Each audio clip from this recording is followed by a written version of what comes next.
오늘 제가 현지 자매들이랑 같이 운동을 하고 오는 바람에 옷을 못 갈아입고 왔습니다. 오늘 성경 공부 이제 시작하는데 복음서 비교 성경 공부 7번째인데요. 오늘은 이제 그 씨 뿌리는 자에 대한 비유 아시죠? 씨 뿌리는 비유. 그것에 대한 이제 서술의 차이를 공부하도록 하겠습니다. 마태복음 13장 그리고 마가복음 4장 누가복음 8장이 본문 말씀이 되겠습니다. 자, 먼저 역시 그 세 개의 본문 말씀을 계속 비교해서 보시면서 펜을 잡고 보면서 공부하도록 할게요. 자, 마태복음은 13장에 1절부터고 마가복음은 4장 1절부터 그리고 누가복음은 8장 4절부터 이 말씀이 나옵니다. 먼저 이 비유를 이제 시작하실 때 장소에 대해서 설명을 하고 있는 거예요. 마태복음에서 보시면 예수님께서 이제 그 어떤 바닷가에 가셨습니다. 그래서 바닷가에 앉으셨다고 했는데 큰 무리들이 이제 함께 모여드니까 이제 이것을 가르치실 때에 너무 많다 보니까 어떻게 할까 하다가 예수님이 그 배에 올라가신 거예요. 배에 올라가셔서 조금 묻혀서 이렇게 떨어진 상태에서 물에서 이제 그 해안가에 이렇게 앉아있는, 해변에 앉아있는 그 사람들에게 이제 전하시는 거죠. 그러니까 이러한 방식은 이제 어떠한 뭐 바람의 영향에도 차이가 있을 텐데, 이 바다 쪽에서, 그죠? 이 호수 쪽에서 쫙 바람이 이 무트로 불면은 확실히 이렇게 전달력이 훨씬 더 커진단 말이죠. 소리에 있어서도 마찬가지예요. 힘도 그렇지만, 그죠? 근데 이제 반대로 역풍이 산에서 이 물 쪽으로 불어닥치면 오히려 높은 데서 이렇게 낮은 곳을 향해서 스피치를 하면 훨씬 더 효과적이겠죠. 이제 아마도 그런 이제 지금은 이렇게 바람이 그 호수 쪽에서 이 묻을 향해서 쫙 그러한 부는 그러한 경우였던 것 같아요. 이제 그런 것들을 이제 지형 지물을 이용해서 아마도 말씀하시지 않았을까 생각을 해요. 자, 그렇게 해서 이제 앉혔고, 근데 이제 마가복음 4장 1절에서도 동일하게 얘기하고 있죠. 그래서 배에 올라가서 바다에 앉으시고 온 문은 바닷가의 땅에 앉아 있었다. 그렇죠? 자, 그런데 이제 누가복음은 이것을 또 굉장히 압축해서 설명을 하고 있고 그런 어떤 정확한 배경이 나와 있지 않아요. 도시에서 많은 사람들이 함께 모여서 그분께 나아오매 그분께서 비유로 말씀하셨다 이렇게 얘기하고 있거든요. 그러니까 자, 저번에 이제 그 아무래도 마태복음에서 그 야이로의 딸과 그 다음에 그 혈류증 앓는 여인에 대한 어떤 얘기가 어찌됐건 조금 유대인을 중심으로 한 그 마태복음에서는 굉장히 자세하게 서술이 돼 있었죠. 상대적으로 누가복음에서는 그냥 그것을 오히려 요약하듯이 넘어갔었던 것을 보게 되는데 오늘은 또 이제 반대의 상황입니다. 누가복음이 굉장히 이렇게 이런 것들을 짧게 설명하고 있고 요약적으로 마태복음에서 오히려 이 사건을 길게 조명하고 있어요. 그렇다고 하면 이제 항상 우리가 마태복음이 더 많은 것들을 얘기하고 있고 누가복음이 상대적으로 적게 얘기하고 있다면 항상 그 초점은 그 마태복음의 그 유대인들에게 집중이 되어져 있기 때문에 그러한 측면에서 조금 더 우연히 설명되어 있을 거다. 반대로 이제 누가복음 같은 데가 오히려 자세하게 설명되어 있으면 이방인의 어떤 관점에서 그러한 설명되어진 것들이 많다. 이렇게 볼 수 있는 거겠죠. 자, 그와 같은 이제 차이를 두고 시작을 합니다. 자, 마가복음에서는 4장 2절에서 보면 이것이 이제 비유라고 했는데 많은 것을 비유로 가르치셨고 또 이것이 자신의 교리로 그들에게 이르셨다 했거든요. 그러니까 이 비유는 단순히 그냥 비유적으로만 끝나는 그냥 어떤 사물에 빗대서만 얘기하는 걸 얘기하는 게 아니고 이 비유 자체가 예수님이 하신 비유 자체가 뭐라는 얘기예요? 하나님께서 하시고자 하는 정말 중요한 교리의 말씀이다 이거예요. 그러니까 오늘도 우리가 비유를 잠깐 통해서 주님께서 어떤 것을 가르쳐 주시지만 그 안에는 숨어져 있는 교리가 있다 이거예요. 교리. 네? 교리는 그냥 단순히 우리가 교훈을 얻는 것이 아닙니다. 닥트린이라고 하는 것은 이 말씀, 성경 말씀에서 그것을 정확하게 나눠서 우리에게 설명해 주시는 어떠한 그 중요한 지침이죠. 그래서 우리가 이 성경을 통해서 교리를 공부하는 것이 굉장히 중요해요. 그렇죠? 그래서 우리에게 성경을 주신 이유도 모든 성경은 뭐예요? 하나님의 영감으로 주신 것으로서 어떻게 되고요? 먼저는 교리라고 해요.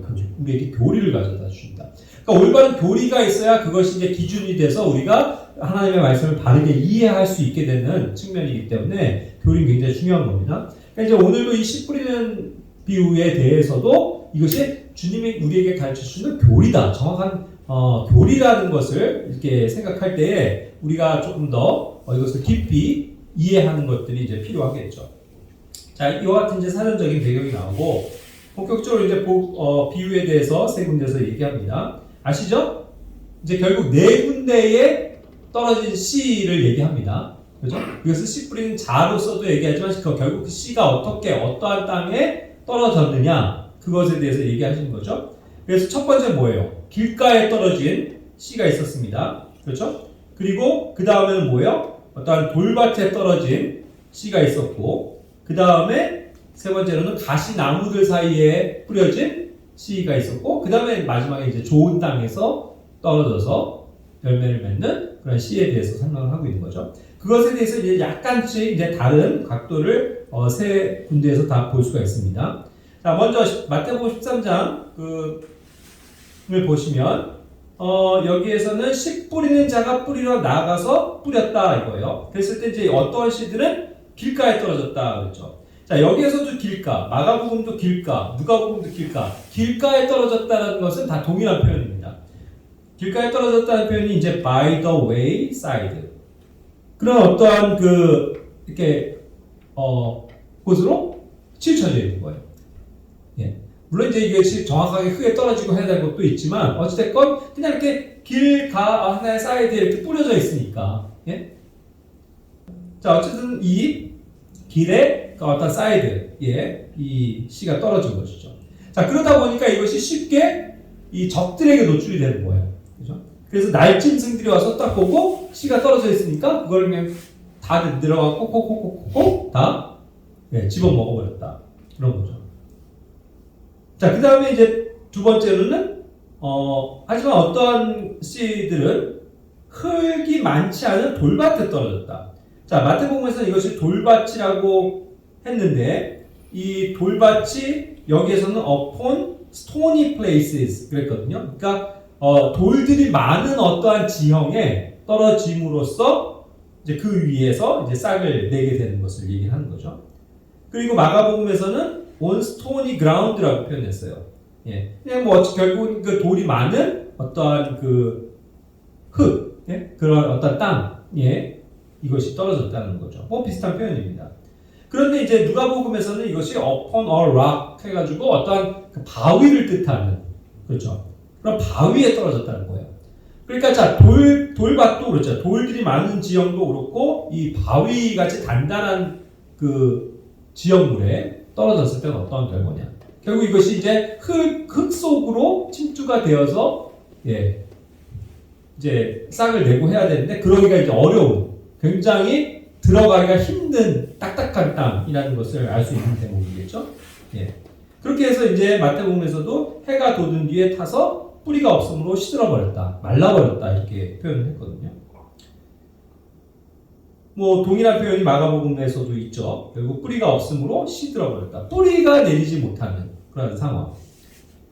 누가복음에서 뭐라고 표현합니까? 더러는 바위 위에 떨어졌는데 이제 싹을 냈긴 했지만 결국 그 바위에 떨어짐으로써 깊이 들어가지 못하고 뭐가 부족하다고 표현했어요? 수분이 부족했다. 이것이 이제 모이스처라는 단어를 썼거든요. 모이스처는 뭐 여자분들 화장품 할 때도 뭐 이렇게 수분, 뭐 모이스처, 그렇죠? 그렇게 하는데 결국 이렇게 자라나는 양분에 있어서는 뿌리가 내려가고 또 수분이 있어야 물이 풍성하게 닿아야 마르지 않고 자랄 텐데 이제 그렇지 못했다는 거죠. 그런 상태를 얘기했고 그다음에 이제 그 다음에는 이제 더러는 가시나무들 사이에라고 표현했어요.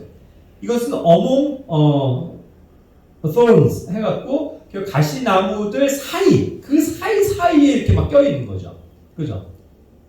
그러니까 완전히 그렇게 가시나무로들이 엉겅퀴 같은 것들이 막 무성한 가시나무들이 무성한 데 사이에 들어가 버리니 거기에서는 이제 물론 뿌리가 내리고 싹이 나다가도 어떻게 거예요? 주변의 환경이 다 그거에 막혀 있으니까 열매를 맺지 못하고 숨이 막혔다.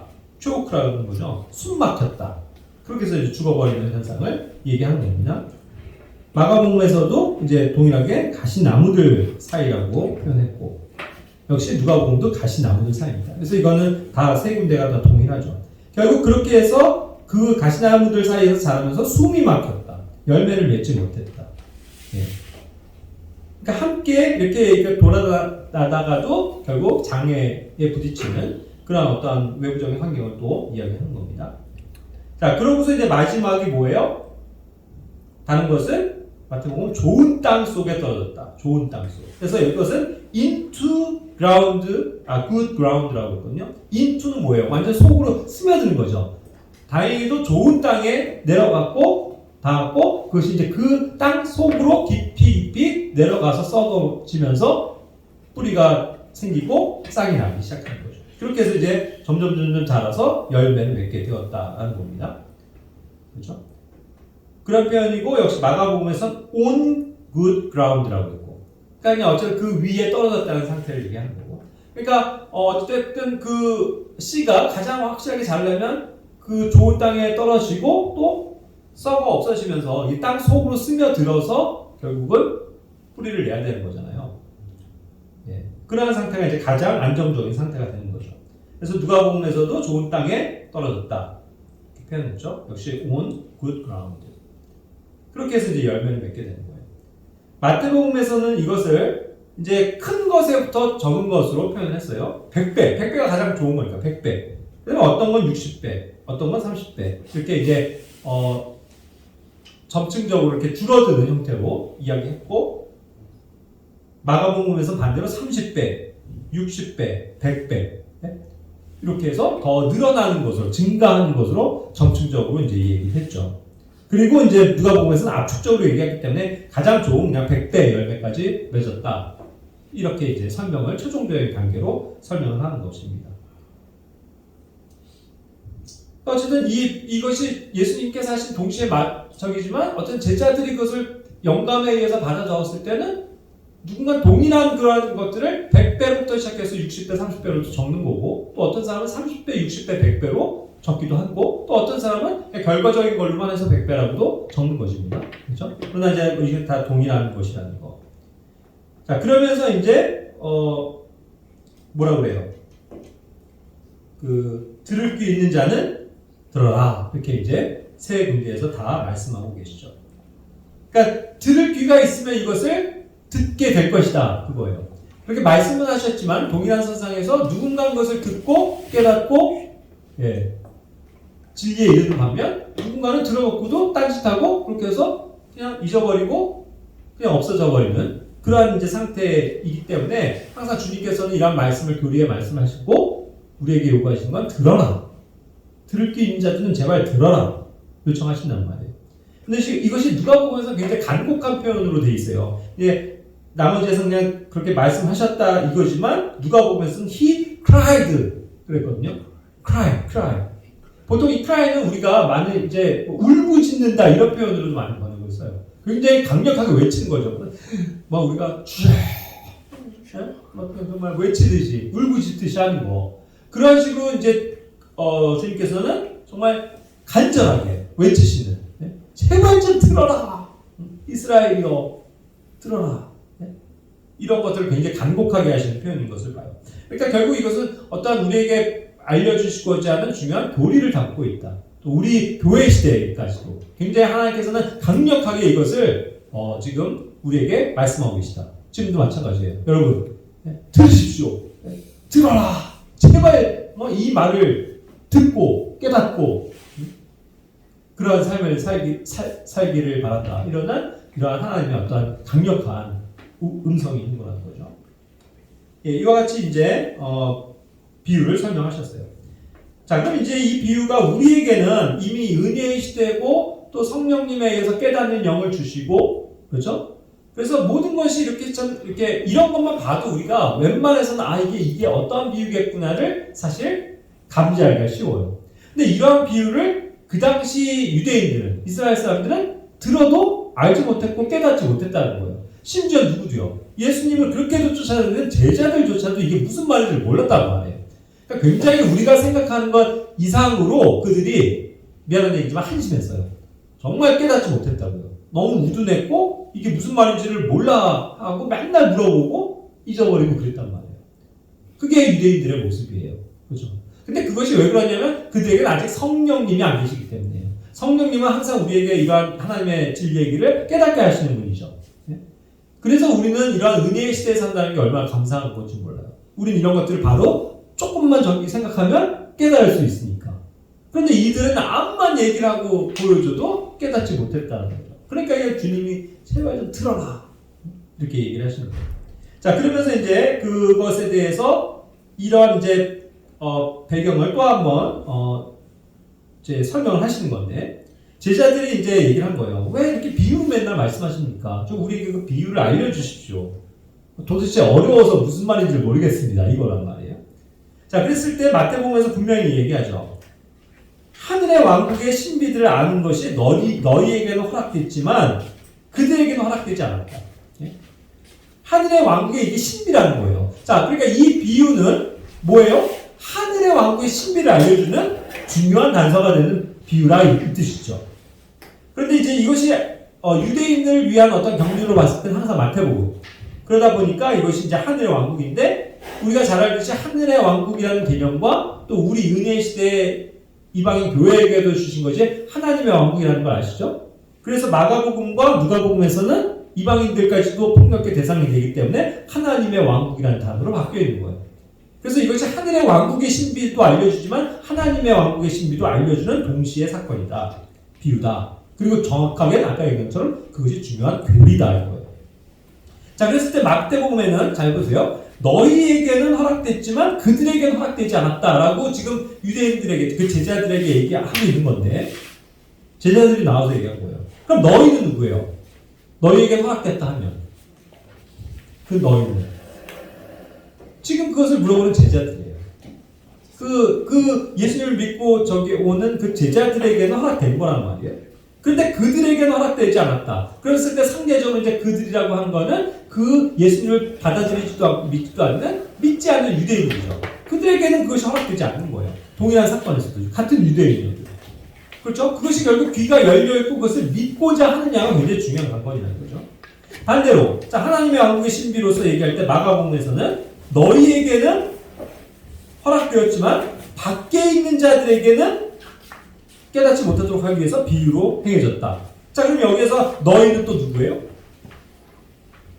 여기에서의 너희는 역시 물론 12제자들이 물어본 거지만 여기에서 말하는 너희는 예수님을 믿은 그러한 사람들이죠. 그 유대인들이죠. 그러나 밖에 있는 자들을 하면 뭐예요? 항상 밖에 있다라는 표현. 유대인들을 대상으로 하면서 밖에 있다라는 표현. 바깥에 있는 사람들은 누구예요? 그렇죠. 이방인이죠. 이방인은 또 상대적으로 그것을 알 수가 없다. 그러니까 이것이 이중적이라는 거예요. 똑같은 유대인이어도 예수님을 믿고 따르는 자에게는 들을 것이고 마음을 갖는 사람들은 못 깨달을 것이고, 반대로 또 동일한 어떠한 사람들이 있을 때 예수님의 말씀을 들어놓고도 이방인은 깨달을 수 없고 들을 수 없고 예수님을 믿는 유대인들만에게 주어지는 비유라는 거예요. 그래서 이것이 굉장히 다 한정적이라는 거죠. 이것을 깨닫고 진리를 접하게 되는 사람들. 그리고 누가복음은 또 어때요? 너희에게, 역시도 여기에요. 너희에게는 허락됐다. 그러나 다른 사람들에게는 비유로 되어 있다. 자, 여기서 더 확대가 되는 거예요. 그러니까 너희, 결국 믿는 사람들에게는 다 이제 허락되지만 믿지 않는 불신자들에게는 이 비유가 허락되지 않는다는 거예요. 그러니까 굉장히 이거 폭넓어지는 거죠. 맨 처음에 유대인으로 시작해서 믿는 유대인, 아닌 유대인. 그 다음에는 유대인과 이방인을 놨을 때, 그러니까 받아들여진 유대인, 그리고 아무런 상관없는 이방인. 그리고 마지막에 누가복음에서는 더 확장이 돼서 모든 사람들을 통틀어서 믿는 자는 깨달을 것이고, 이 비유를 하신 말씀은 그렇지 않은 사람들은, 불신자들은 도대체 깨닫지 못하도록 비유를 두셨단 말이에요. 그러니까 이 쉬운 비유 역시도 우리는 은혜의 시대에 살면서 그 안에 들어와 있으니까 이것이 쉽지만 그것을 깨닫지 못하는 사람들에게 여간 어려운 게 아니다. 그래서 비유가 그렇게 쉬운 게 아니라는 거예요. 그렇죠? 그러나 어쨌든 우리가 이런 중요한 교리를 설명하는 데 있어서의 이러한 그 비유를 이제 깨닫기 시작하면 하나가 이것이 이해가 되기 시작하면 그 다음부터 하나님의 왕국의 신비를 알아가는 데 있어서 굉장히 많은 실마리가 풀리는 거예요. 그래서 오늘 제시하는 이 씨 뿌리는 자의 비유가 굉장히 중요한 교리를 함축적으로 담고 있다. 하나님의 왕국에 대해서. 그거죠. 그것을 이제 배워야 되는 거예요. 자, 그래서 이제 마태복음 13장 12절에서는 있는 자는 누구든지 받아서 풍성하게 되지만 없는 자는 자기에게 있는 것도 빼앗긴다. 이 비유를 하면서 그것까지도 설명하시는 거예요. 그럼 이 비유는 또 다른 어떤 연관된 유대인들을 위한 비유가 떠올라요. 뭐예요? 달란트 비유였죠. 달란트 비유. 아시죠? 종들께 탁 해갖고 이제 달란트를 나눠주잖아요. 그죠? 그런데 어떻게 했어요? 차등이죠. 누군가에게는 10달란트를, 누군가에게는 5달란트를, 누군가에게 1달란트 해서 어쨌든 남기라고 하시잖아요. 그런데 그것에 대해서 받은 거에 그러한 거에 대해서 사용을 안 하고 그것을 전혀 가치 있는 것으로 여기지 않고 그렇게 살았던 자들에게는 어떻게 돼요? 결과의 보상이 다르죠. 아예 그냥 지옥으로 쫓겨나는 악한 종도 있었고 또 10달란트를 가진 사람에게 그 1달란트 가진 사람의 그 남기지 못한 걸 빼앗아서 그에게 줘버리죠. 지금 이 말씀이 성취가 되는 거죠. 그러니까 유대인의 하늘의 왕국은 항상 그렇다는 거예요. 그러니까 굉장히 이것은 어떻게 보면 차등이 존재하는 하늘의 왕국에 들어가더라도 누가 더 열심히 일했느냐, 누가 더 열심히 견뎠느냐 이것으로서 굉장히 평가받는 그러한 이제 시대인 것을 알게 되는 거죠. 그죠? 그래서 그런 것까지도 이제 설명이 되기 때문에 마태복음에서 조금 더 이것이 더 부연적으로 여러 가지 교리들을 설명하고 있다라는 거예요. 그죠? 그러나 마가복음, 누가복음에서 설명하는 것처럼 어쨌든 이것이 우리가 이렇게 이방인에게까지 은혜로 적용되어졌을 때 우리는 누구나가 그것을 받아들임으로써 은혜를 누릴 수 있는 측면인 거죠. 그죠? 그러니까 이제 이 마태복음에서 설명하는 경우는 그러니까 하늘의 왕국에 들어가지도 못하는 어떤 구원의 경륜과도 연관이 되어지는 거예요. 그죠? 그런데 우리에게 지금 마가복음, 누가복음으로서 설명되어지는 건 그렇기 때문에 우리가 단순히 하나님의 왕국에 들어가냐 마느냐에 대한 측면을 또 얘기하는 건 아니라는 거죠. 그것도 있겠지만 더 나아가서는 뭐예요? 역시 우리가 어떠한 말씀으로 하나님의 말씀을 받아들이면서 순종하면서 살아야 되느냐에 대한 것들을 더 폭넓게 제시해주는 그런 측면이 있을 거란 말입니다. 그죠? 자, 그래서 이제 이러한 이유는, 비유를 주신 이유는 결국 그들이 보아도 보지 못하고 들어도 듣지 못하고 깨닫지 못하게 하기 위함이라는 거죠. 실제로 그렇다는 거예요. 유대인들이 그렇다는 거죠. 마가복음에서도 설명해요. 어리석은 자들은 결국은 보아도 보지 못하고 듣기는 들어도 깨닫지 못한다. 그래서 결국은 그들이 회심하여 죄들을 용서받지 못하게 하기 위함이다. 그렇죠? 결국 이것이 이제 이렇게 되면은 뭐예요? 결국 구원을 받지도 못하는, 하나님의 말씀을 받아들임으로써 구원을 받아야 되는데 그런 구원을 받지 못하는 사람들에 대한 현상도 얘기를 하고 있다는 거죠. 그렇죠? 그러나 누가복음에서는 그것을 지금 더 폭발적으로 해서 그들이 보아도 보지 못하고 들어도 깨닫지 못한다. 이것은 사실 구원과만의 연관이 아니라 우리의 어떠한 앞으로의 보상과 관련된 그런 것까지도 이제 폭넓게 더 제시가 될 겁니다. 자, 그리고 마가복음 4장 13절에서는 너희가 이 비유를 알지 못하느냐 하면서 그러할진대 어떻게 모든 비유를 알겠느냐 했죠. 자, 그러니까 아까 얘기한 것처럼 이 비유가 굉장히 중요하다는 거예요. 우리에게서 가장 기초적인 비유를 알아야 한다고 하면 이 비유만큼은 지금 우리 초신자여도 모두가 다 알아야 됩니다. 이게 무슨 뜻인지. 왜냐하면 이 비유를 알지 못하면 다른 비유들은 더 어렵고 알기가 어렵기 때문에. 그래서 모든 비유의 시작은, 그 근거는 여기에 있다는 거예요. 이게 어떠한 것들을 의미하는지를 잘 알 때에 우리가 나머지 비유들에 대한 것들도 하나님의 왕국에 대한 신비도 알 수 있기 때문에 이것이 굉장히 중요한 단서라는 거죠. 자, 그렇게 이야기하고 있습니다. 자, 그러면서 이제 결국은 마태복음에서는 그것이 이제 조금 더 14절부터 17절까지 더 부연되고 있어요. 그것이 이제 이사야서 6장 9절 10절 말씀을 인용해서 아까 그 보기는 봐도 보지 못하고 듣긴 들어도 듣지도 못하고 깨닫지 못하는 그 사람들의 상태를 이사야서에서 말씀한 그 예언의 말씀을 다시 지금 이 시대에 적용을 하고 있는 거거든요. 그리고 또 앞으로의 시대까지도 되는 거예요. 그러니까 이것이 삼중적인 의미를 갖겠죠.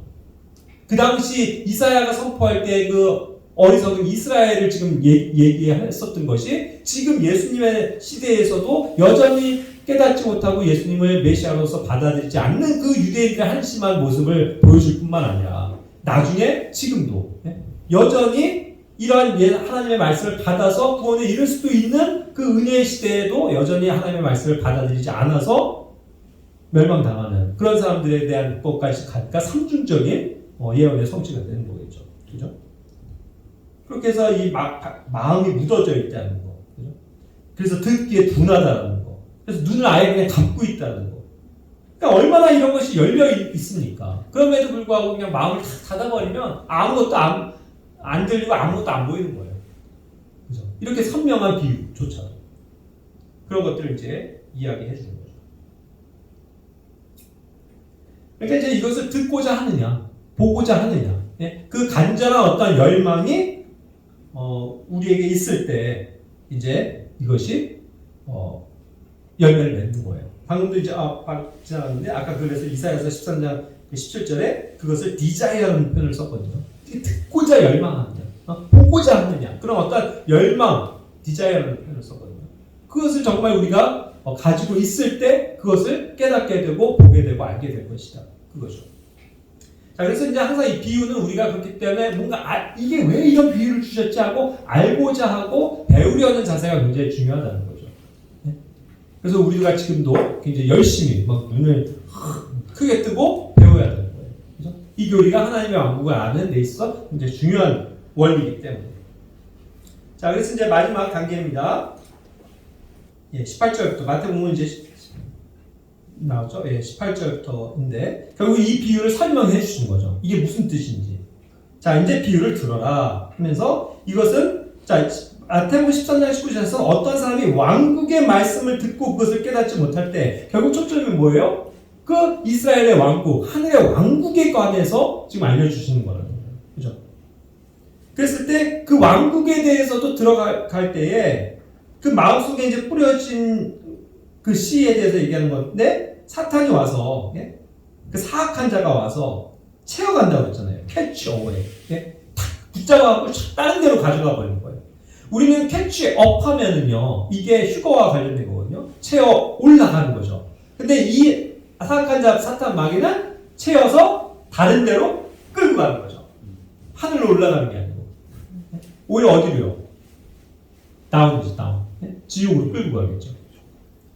그러기 위해서 지금 하늘의 왕국에 못 들어가게 하려고 지금 엄청난 일들을 하고 있다는 거죠. 또 이제 마가복음에서는 그것을 말씀이 뿌려졌을 때 듣긴 듣지만 다가오는 사탄에게, 여기서 또 사탄이라는 것을 분명히 말씀하셨죠. 마음속에 뿌려진 말씀을 빼앗겨버린다. 뺏어간다는 거죠. 여기서. 그래서 여기서 또 take away 떠오르요. take away. take away는 제거한다는 뜻을 가지고 있거든요. 그래서 이 take away는 요한복음 1장 29절에 나오죠. 보라, 하나님의 언약이죠. 세상의 죄를 뭐 한다고요? 제거해버리는. 그래서 싹 없애버리는 그 뜻이죠. 반대로 사탄도 그 일을 한다고요. 예수님을 싹 가려버리고 자기의 것으로 둔갑하면서 이걸 싹 다 하나님께서 주신 하나님의 왕국의 축복을 제거해 가버리는. 그럼 누구예요? 뭐예요? 사람들 구원을 못 받는 거죠. 지금 그런 측면으로 지금 얘기를 하고 있다는 거예요. 그죠? 그럴 수가 있는 거예요. 그러니까 아예 이게 말씀 자체를 즉시 뺏어가 버리면 구원을 받을 수가 없죠. 사람들이. 바로 그냥 마음속에 들어오지도 못하고 없어져 버리니까. 그런 상태가 될 수 있다는 거죠. 그러니까 여기 길가에 떨어진 게 그런 상태예요. 그냥 딱 보이니까 그냥 바로 즉시 사탄이 그것을 샥샥 제거해버린다. 가져가 버린다. 딴 데로. 그러니까 구원받을 수가 없는 거예요. 그런 사람들이 근데 태반인 거예요. 더 굉장히 많은 사람들이 지금 그 길을 가고 있는 거죠. 그죠? 그 네 가지 케이스 중에. 그런데 그 다음에 이제 돌밭 속에 이제 씨를 받은 사람은 어때요? 받긴 받았어요. 그래서 그냥 즉시로는 그때만큼은 기쁘게 받아들여서 야 이게 진짜 생명의 말씀이네 하면서 관심을 기울였지만 뿌리가 없는 거잖아요.